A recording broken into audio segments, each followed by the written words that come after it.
Catastrophe in California. Matamaan yung bubong ng bahay mo, sunog yun kasi may kasamang apoy. Once na kumulimlim ang langit, merong aksidenteng mangyayari na tatatak sa buong Pilipinas at sa buong mundo. Mangyayari yan. Si Rudy Baldwin, isang kilalang Filipino psychic at clairvoyant. Biniyayaan di umano ng kakayahang makita ang mga magaganap sa hinaharap sa pamamagitan ng kanyang mga visions. Ilan sa mga pangitain niyang di umano ay nagkatotoo ay tulad ng pagkamatay ni Kobe Bryant sa helicopter crash noong taong 2020 at bukod pa rito, isa pang pangyayaring kanyang tila nasaksihan sa kanyang mga vision ay ang pagkasunog ng isang tourist bus sa Thailand na lulan ng mga batang estudyante na nagresulta sa malagim na pagkasawi ng maraming pasahero. Kasama rin sa mga prediksyon ni Rudy ang tatlong magkasunod na bagyong tatama ng sabay sa Luzon ngayong taon at sinasabing magdudulot ng malaking pinsala sa buhay, ari-arian at pagkalugi ng maraming negosyo. Ilan lang yan sa mga nakakatakot na pangitain o hulang kanyang ibinahagi sa publiko at pinaniniwala ang nagkatotoo at hindi lang basta nagkataon. At sa videong ito ay ating aalamin kung anong balita ang dala ng mga vision ni Rudy Baldwin sa 2025. Kaya't, simulan na natin.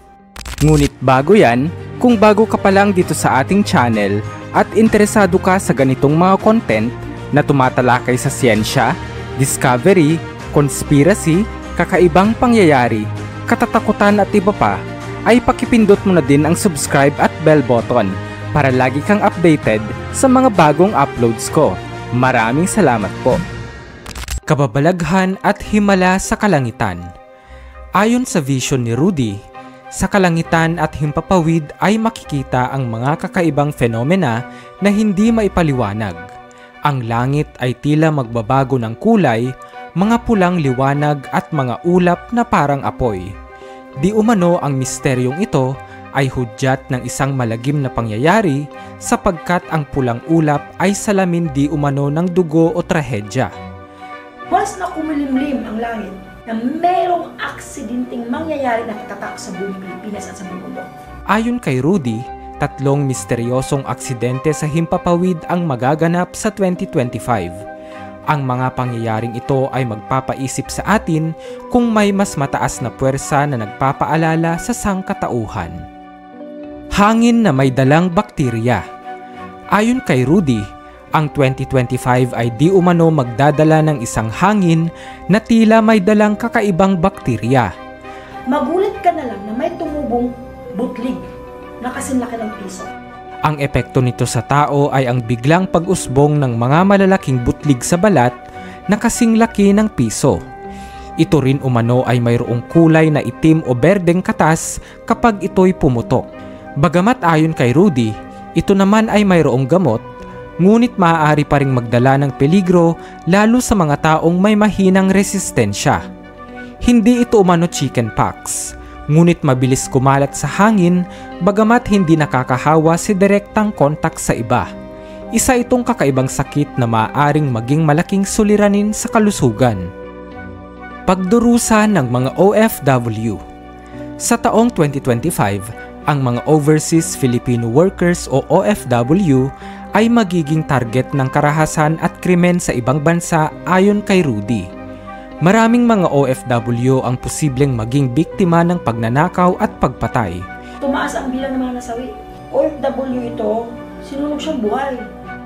Pinaalalahanan din ni Rudy ang mga OFW na mag-iingat sa mga insidente na may kaugnayan sa pagtratraidor at pagkagahaman sapagkat ito ay magreresulta sa kapahamakan.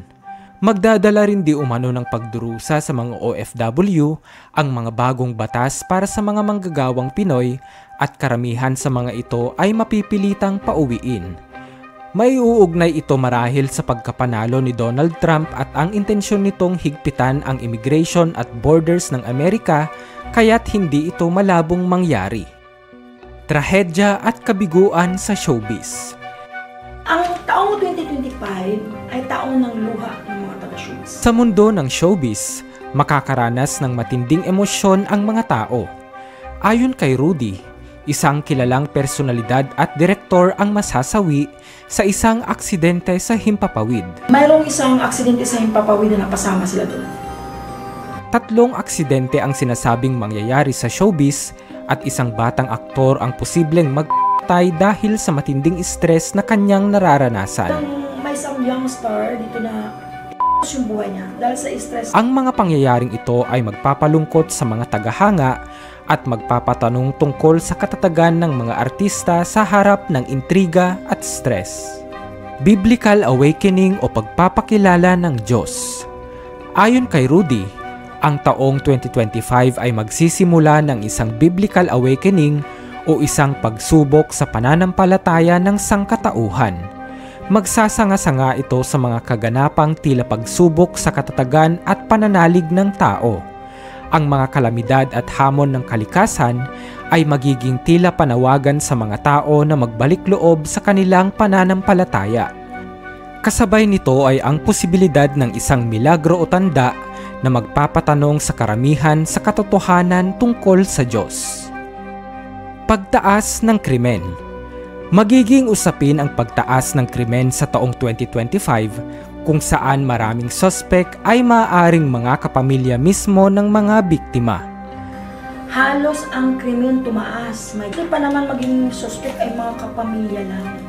Kasama sa mga kasong ito ang mga karumal-dumal na krimen kagaya ng pagpatay at panghahalay.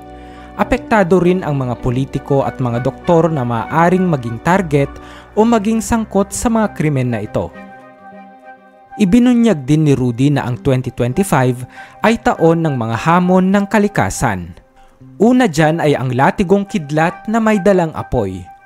Nakikita rin daw ni Rudy ang isang matinding kidlat na parang latigo ng apoy ang tatama sa isang komunidad sa China na maaaring magdulot ng sunog at pagkasira ng mga kabahayan. Iba po ang kidlat ng dala ng taong 2025 kasi may kasamang apoy.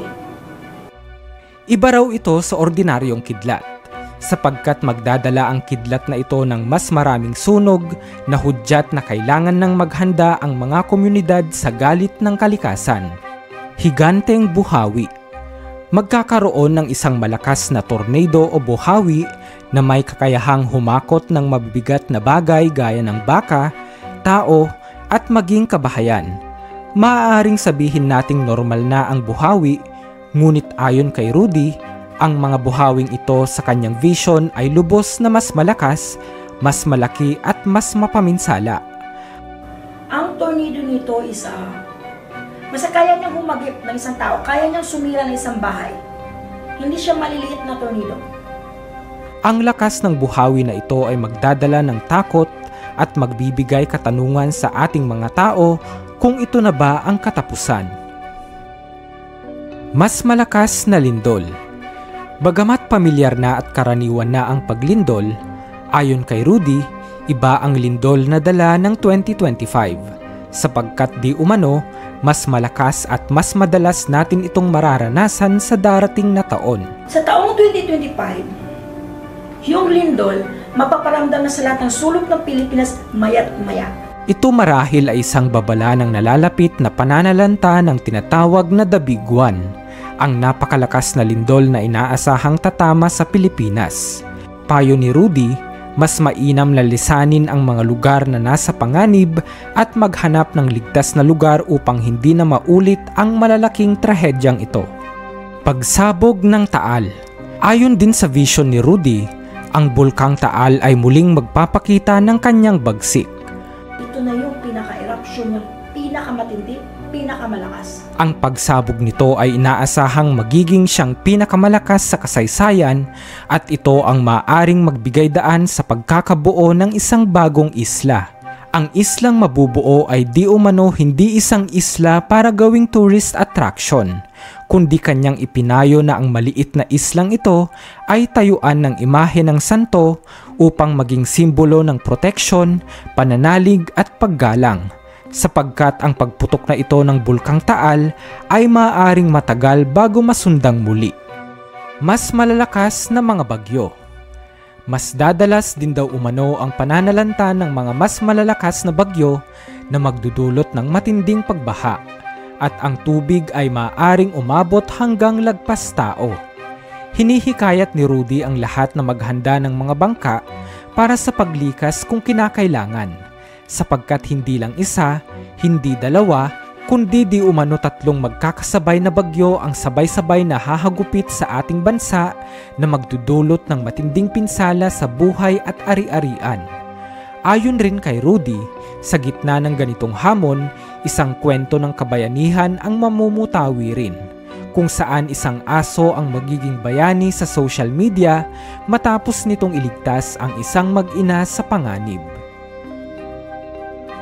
Tagtuyot at insekto. Pagkatapos ng matinding bagyo, ay isang malubhang tagtuyot naman ang susunod. Ayon kay Rudy, ang kawalan ng tubig at init ay magdudulot ng pagkasira ng mga pananim at magpapalabas ng iba't ibang insekto. So na makita mo yung mga insekto, lumalabas na sila kasi sobrang init. Ang tagtuyot na ito ay isang dobleng pagsubok matapos ang baha at maaaring magdulot ng kakulangan sa supply ng pagkain. Sa kabuuan, ang 2025 ay puno ng misteryo, hamon at pagbabanta ayon sa mga prediksyon ni Rudy Baldwin. Mga kaganapan sa kalikasan, kababalaghan sa kalangitan, pagsubok sa ating pananampalataya at mga trahedyang hindi inaasahan ang maaaring magbukas sa atin ng bagong perspektibo sa mundo at sa ating pananalig. Ngunit atin ring pakatandaan na ang mga ito ay hula lamang o prediksyon. Hanggat hindi pa ito nagaganap, ay maaari pa itong baguhin, pigilan o iwasan.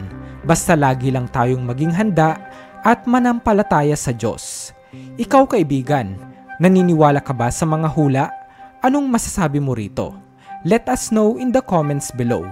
Muli, this is Bright Owl PH and see you on my next video. Peace out.